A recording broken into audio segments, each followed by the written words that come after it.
इस video lesson में हम डिस्कस करेंगे कैलकुलेशन ऑफ मॉलिक्यूलर मास।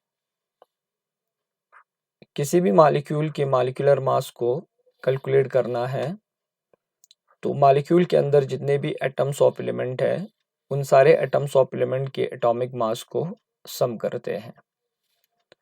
इसको समझने के लिए एग्जांपल लेते हैं हम वाटर मॉलिक्यूल की।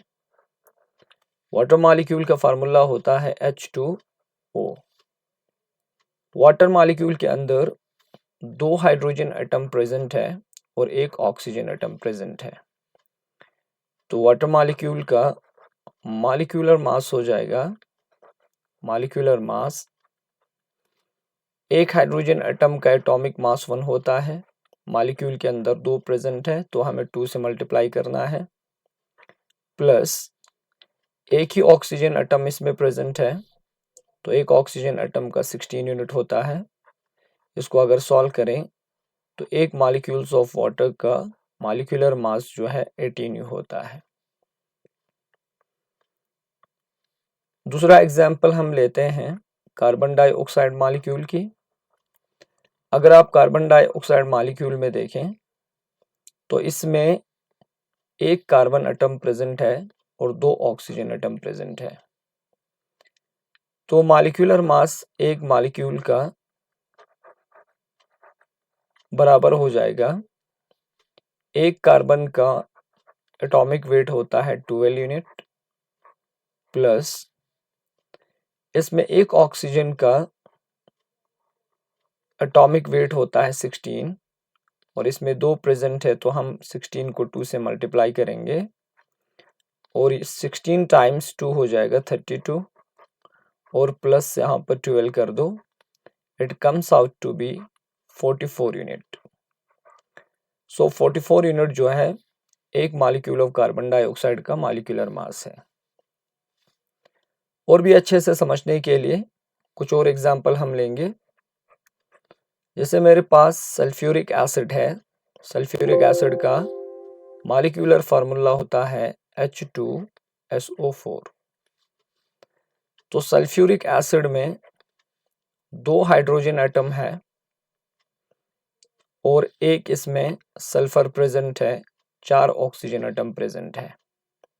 तो सल्फ्यूरिक एसिड का मॉलिक्यूलर मास हो जाएगा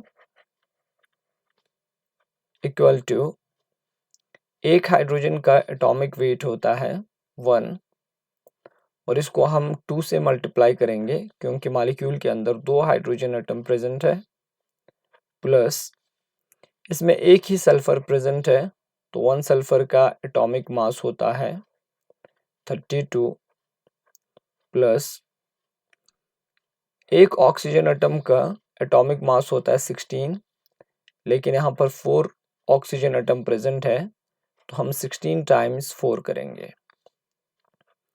ये हो जाएगा बेटा, यहाँ पर इसको अगर आप सम कर दें तो ये हो जाएगा 34 प्लस 16 टाइम्स 4 हो गए 64 and it comes out to be 98 unit. So 98 unit जो है वो एक मॉलिक्यूल ऑफ सल्फ्यूरिक एसिड का मॉलिक्यूलर मास है। और एक एग्जांपल लेते हैं, ठीक, हमारे पास है acetic acid that is CH3COOH। ठीक है, ये एसिटिक एसिड है। तो एसिटिक एसिड का मॉलिक्यूलर मास कैलकुलेट करना है तो इसके लिए सबसे सिंपल है, मॉलिक्यूलर मास जो है बराबर हो जाएगा, इसमें 2 कार्बन प्रेजेंट है तो हम यहाँ पर लिखेंगे 2 टाइम्स एक कार्बन का एटॉमिक मास होता है 12, इसके बाद हम इस पे प्लस करेंगे 3 और यहाँ पर एक hydrogen atom, total 4 atom present है तो यहाँ पर 4 टाइम्स 1 करेंगे, प्लस 2 ऑक्सीजन एटम इसमें प्रेजेंट है तो 2 टाइम्स हम इसमें करेंगे बेटा 16। तो ये निकल आएगा, ठीक, 2 टाइम्स 12 हो गए 24 प्लस 4 आएंगे प्लस 16 टाइम्स 2 हो गए 32।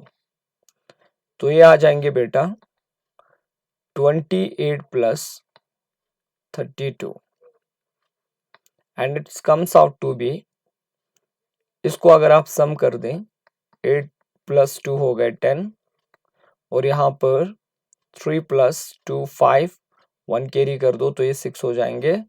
60 unit is the molecular mass of acetic acid. और एक एग्जाम्पल लेते हैं, let us take another example. हमारे पास HNO3 है, that is nitric acid.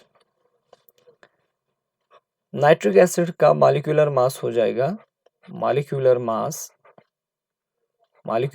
Of nitric acid is equal to, इसमें हाइड्रोजन एटम 1 टाइम्स है, 1 टाइम्स नाइट्रोजन एटम्स है एंड 3 टाइम्स इसमें ऑक्सीजन प्रेजेंट है। सो मॉलिक्यूलर मास हो जाएगा, हाइड्रोजन एटम का एटॉमिक मास 1 होता है प्लस 1 इसमें नाइट्रोजन एटम प्रेजेंट है तो एक नाइट्रोजन एटम का एटॉमिक मास होता है 14 प्लस एक ऑक्सीजन एटम का एटॉमिक मास होता है अप्रोक्सीमेट, दैट इज 16। इसको हम करेंगे टाइम्स 3 से क्योंकि 3 ऑक्सीजन एटम इसमें प्रेजेंट है। तो 16 टाइम्स 3 हो गए 48 प्लस यहाँ पर हो गए बेटा 15।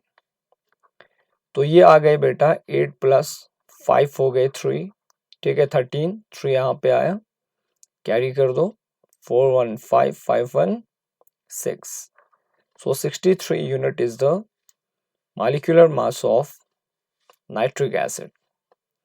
तो इस तरीके से किसी भी मॉलिक्यूल का मॉलिक्यूलर मास जो है आप कैलकुलेट कर सकते हैं।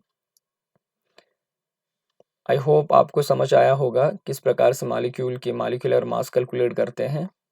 मिलते हैं नेक्स्ट वीडियो लेसन में नए कॉन्सेप्ट के साथ, जिसमें हम मोलर मास को सीखेंगे, मोलर मास होता क्या है। Thanks for watching my video lesson.